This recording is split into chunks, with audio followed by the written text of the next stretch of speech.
শুভ রথযাত্রা। বউবাজারে 6/1 গোবিন্দ সেন লেনের 125 বছর পুরনো এই রথ আর এই বাড়ির গল্প আজ আপনাদের বলবো। 1307 বঙ্গাব্দ 21শে মাঘ চুনিমণি দাসী এই জগন্নাথ মন্দিরটি প্রতিষ্ঠা করেন উত্তর কলকাতার পেরিয়ে মধ্য কলকাতার এই গলিপথেই।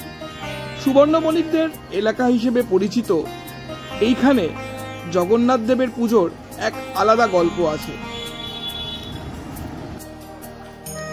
বাড়ির স্থাপত্য দেখলেই বোঝা যায় এই বাড়ি কত প্রাচীন এবং কত বর্ধিষ্ণু পরিবারের। বর্তমানে এটি কলকাতা হেরিটেজ গ্রেড 1-এর একটি অংশ। জাফরি কাটা অলঙ্করণের এই বাড়ি আজ কিন্তু খুব বেশি দেখা যায় না। পাশে দেখতে পাচ্ছেন গ্যাস বাতি ঝোলানোর সেই লোহার স্ট্যান্ড। এখন এই রথ বাইরে বেরোয় না, এককালে তো নিশ্চয়ই বেরোতো।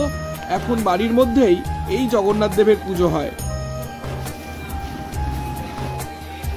স্নানযাত্রার পরে হয় অঙ্গরাগ এবং রথযাত্রার দিন থেকে শুরু করে 7 দিন বিশেষ ভোগ, খিচুড়ি, পোলাও, মালপো, রসগোল্লা এই সমস্ত জগন্নাথ দেবকে প্রদান করা হয়।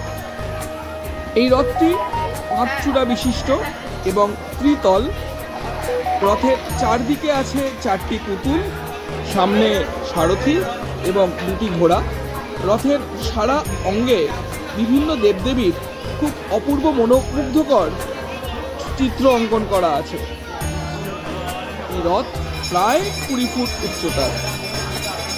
এই রথটি একসময় নগর ভ্রমণে বেরিয়ে বাড়ি বাড়ি বেরিয়ে দাঁড়াভোগ বা দাঁড়ভোগ গ্রহণ করতেন। এই অঞ্চলের রথযাত্রার এটি একটি বিশেষ রীতি। শোনা যায় পুরীতে নবকলেবরের সময় যে দারু বিগ্রহ তৈরি হয় তার অবশিষ্ট নিমকাঠ থেকেই এই প্রভু জগন্নাথের মূর্তি তৈরি হয়েছিল। পুরীতে যেরকম পুরীতে যে জগন্নাথ বিগ্রহ আছে নবকলেবরের সময় তার প্রাণ প্রতিষ্ঠা হয় এবং তাতে রাখা হয় ব্রহ্মবস্তু, ঠিক একই রকমভাবে কথিত এই জগন্নাথেও জগন্নাথ দেবের মূর্তিতেও কিন্তু শালগ্রাম শিলা প্রতিষ্ঠিত করা আছে।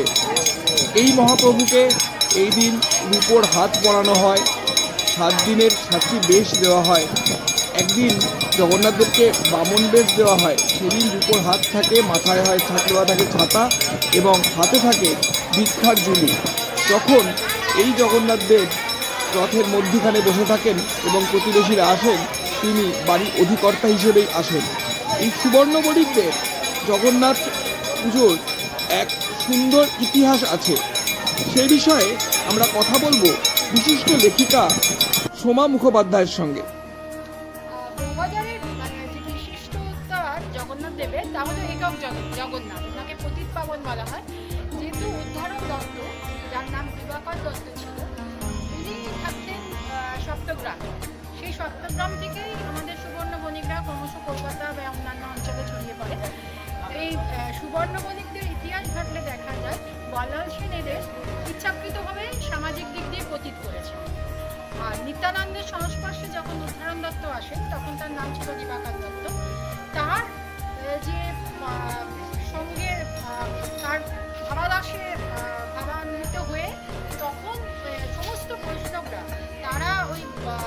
বলছে তারা সুবর্ণ বণিক, তারা বৈষ্ণব ধর্ম গ্রহণ করে তাদের ঋত সামাজিক মর্যাদাটা তারা আবার ফিরে পায়। সেই জন্যই নিত্যানন্দ দিবাকর দত্তের নাম দিয়েছিলেন উদ্ধারণ দত্ত, যেহেতু সে উদ্ধার করেছিলেন। আর এই যে একক জগন্নাথ, এটাকে বলা হয় পতিত পাবন। তো এরা তো সমাজে পতিত হয়ে গেছিল, সেখান থেকেই উদ্ধার করেছিলেন, সেই জন্য এনাকে পতিত পাবন হিসাবে ওনাকে এককভাবে পুজো করা হয়। এছাড়াও বৈষ্ণবদের যে ইতিহাস আমরা যা দেখি, আমাদের শ্রীচৈতন্যদেব উনি কিন্তু যখন জগন্নাথের মাঝে এককভাবে কিন্তু জগন্নাথ দেবের মাঝে কৃষ্ণকে রেখেছিলেন, সুভদ্রা বলরামকে নয়। তাই বৈষ্ণব পরিবারেও একক জগন্নাথ দেবের পুজো হয়। যেখানে গৌরমিতাই আছেন সেখানে একক থাকেন, আর এই সুবর্ণ বণিকদের মধ্যে একক থাকেন। এবং একটা খুব ইন্টারেস্টিং বিষয় হলো রামকানাই অধিকারী বাড়ি, সেখানে তাদের পূর্বপুরুষরা জগন্নাথ প্রতিষ্ঠা করেছিলেন। এবং এই যে জায়গা তারা পেয়েছিলেন সুবর্ণ বণিকদের কাছে, তাদের শিষ্য ছিল সুবর্ণ বণিক। সেই কারণে সুবর্ণ বণিকদের আরেকটা বিশিষ্ট ব্যাপার হলো জগন্নাথ দেবের সঙ্গে লক্ষ্মী থাকেন, কুঙ্কের লক্ষ্মী।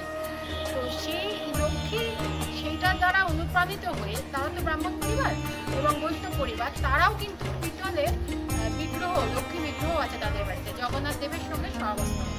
বউবাজারের এটাই একটা আলাদা ঐতিহ্য। প্রত্যেক বাড়িতেই একক জগন্নাথ, সুভদ্রা বলরাম।